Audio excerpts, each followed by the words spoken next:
Several weeks passed, and Captain Jarvis was back in his hometown, in his bed, but unable to sleep. All through the night, the scene of the clock striking that extra time passed through his mind. And then, before dawn, he felt a deep impression that he was to go outside his house. The impression came to him once, twice, 3 times, 4 times, 5 times. And Captain Jarvis was so comfortable in his bed, he said to himself, why should I get out of bed and get dressed and go outside at this unearthly hour? And even if I did go out at this hour of the night, it's so dark out there, I'm not going to be able to see anything. But since that impression did not go away, he got up, got dressed, and went downstairs. And when he opened the front door, there stood his groom, the guy who took care of his horse. The horse was all saddled and ready to be mounted. What are you doing with my horse at this terrible hour? Demanded the captain. You may not believe me, said his groom, but all night through, I kept hearing some kind of mysterious voice telling me that you would be wanting your horse very early this morning. Sir, he said, the strange sensation in my ear was like a human voice, but there was nobody in my room. I looked under my bed, I looked in the closet, but there was nobody. Captain Jarvis didn't say a word. He mounted the horse, but before moving an inch or giving the first command, he prayed out loud. Lord, some very strange things have been happening lately. He said, first, that clock struck 13 times. Then tonight I've had this impression over and over and over again to get out of my bed and go downstairs. And then my servant, he had the impression too, to get up and get the horse ready for me at this strange hour.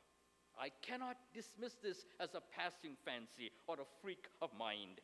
I believe, God, that you are trying to tell me something very important. But since I do not know where to go, or what is it you're trying to tell me, please lead my horse to where you want me to go. With that, he let loose of the reins, gave the horse a gentle nudge, and the horse started off at a steady pace. Down to the riverbed went the horse, close to the spot where a ferry boat took passengers to the other side of the river.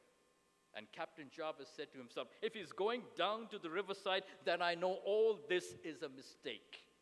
There is only one ferry boat down there, and it does not begin its run until an hour after sunrise. And I know there will be nobody there for the next 2 hours. Imagine his shock when he got to the riverbed. There, standing in the ferry boat, was the conductor of the boat himself.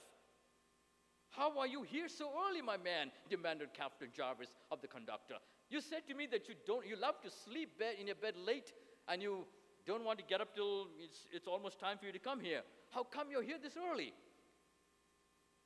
And the man said, you're absolutely right, sir. But around midnight tonight, I had a dream that I would be needed to ferry a man and his horse across the river. So I had no choice but to get out of bed, and I got here just a few minutes ago.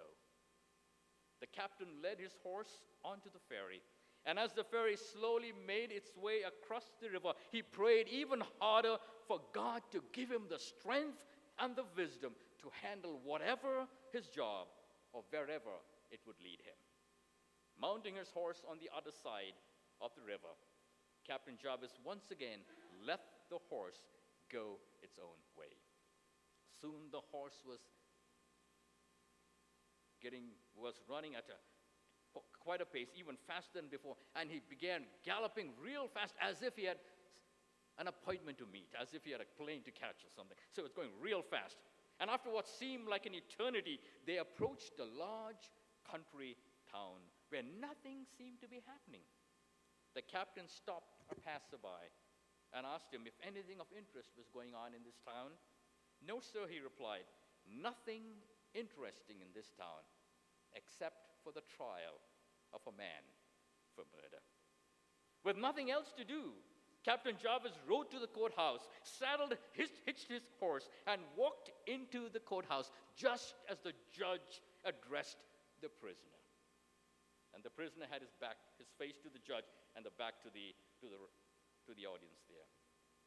Have you anything to say for yourself? Anything at all, asked the judge of the prisoner.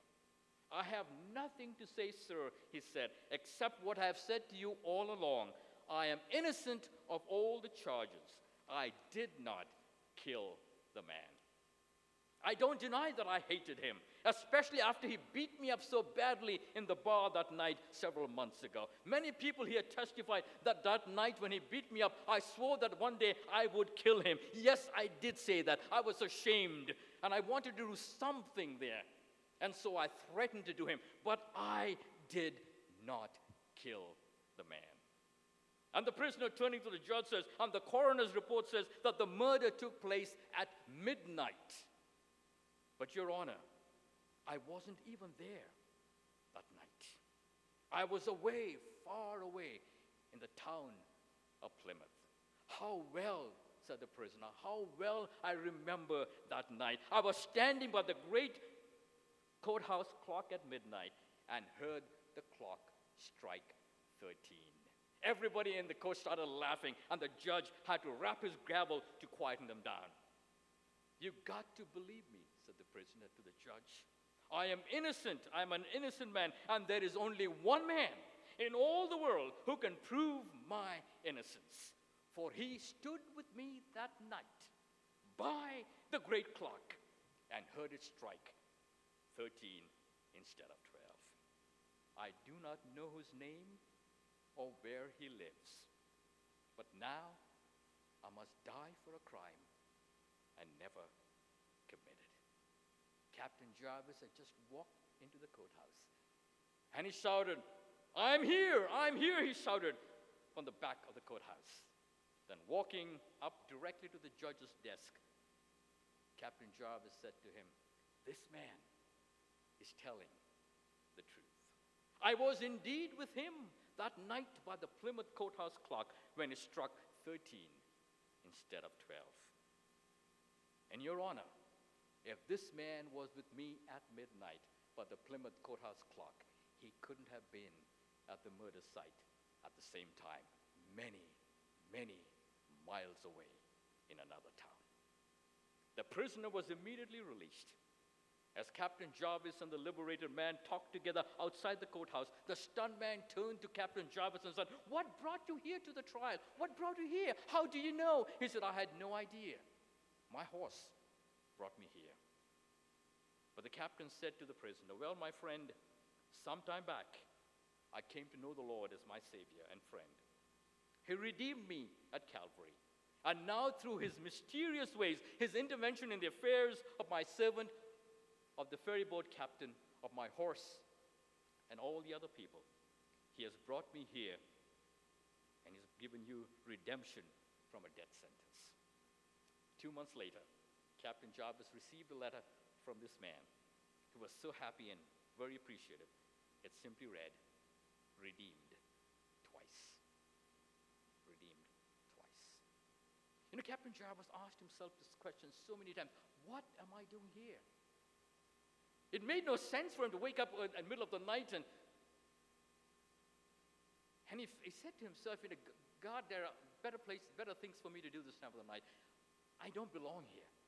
And when I read this story, I said to myself, isn't it so much like, it's much like it happens in the lives of all of us? So very often we turn to God and say, God, what am I doing here? I could be doing something much better. I could be doing some great tasks for you. Like Moses, what am I doing here in the wilderness of Midian where I could be going and liberating Israel? What am I doing here? But God has a place for all of us. Sometimes we forget that we ought to live in the present and not in the future. We always look for the day when we can do something great for God. Tomorrow, when something better happens, when I get that good job, then I will give my best to it. But right now, I'm just in that holding pattern, waiting for God to do something great in my life. The handout that I have for you there, under the title has this statement. I know who said it, but it's beautiful. Don't expect to be a lighthouse someday if you cannot be a candle where you are. Wherever God places you, however humble the calling might be, bloom where God has planted you. And recently I had the privilege of studying the lives of Joseph and Daniel, two giants of the Old Testament. And as I read their stories, I said to myself, there is so many similarities between, that we can find here in these two stories. Two men from the Old Testament. And I've listed several of them there for you. And when you go home, maybe perhaps you can look at them. Here were two men who were displaced, who were transplanted, as it were,